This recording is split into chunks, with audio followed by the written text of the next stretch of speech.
நீங்கள் தூங்குவதற்கு முன் இதை மட்டும் செய்துவிட்டு தூங்குங்கள். அஸ்ஸலாமு அலைக்கும் வரஹ்மத்துல்லாஹி வபரகாத்துஹு. நம்ம எல்லாருமே இரவு தூங்கும் போது நாளைக்கு என்ன நடக்கும்னு தெரியாமதான் தூங்குறோம்.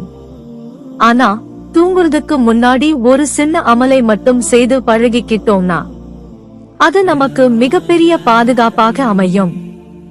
நபி ஸல்லல்லாஹு அலைஹி வஸல்லம் அவர்கள் தூங்குவதற்கு முன் ஆயத்துல் குர்சி ஓதியவருக்கு அல்லாஹ்வின் பாதுகாப்பு இருப்பதாக அறிவிக்கப்பட்டுள்ளது.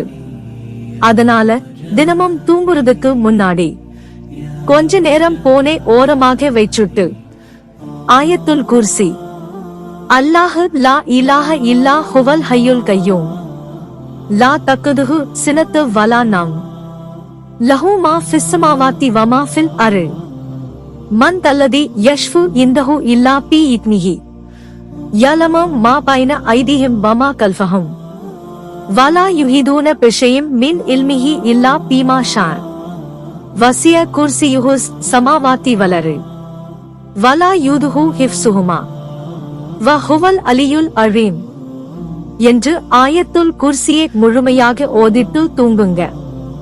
அதோட மட்டும் இல்லாமல் நபி ஸல்லல்லாஹு அலைஹி வஸல்லம் அவர்கள் இரவு நேரத்தில் சூரத்துல் இக்லாஸ், ஃபலக், நாஸ் ஆகியவற்றை ஓதி தங்களுடைய கைகளில் ஊதி உடலில் தடவுவார்கள்.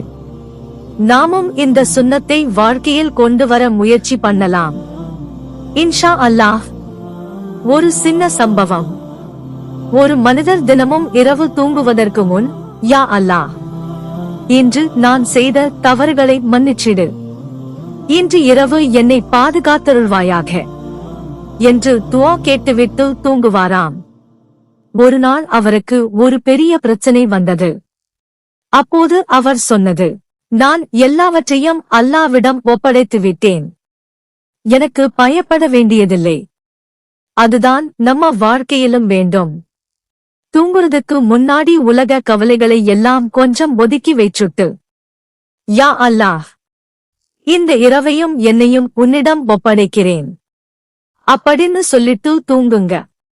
அல்லாஹ் நம்மையும் நம்ம குடும்பத்தையும் எல்லா தீமைகளிலிருந்தும் பாதுகாப்பானாக. ஆமீன் யா ரப்பல் ஆலமீன்.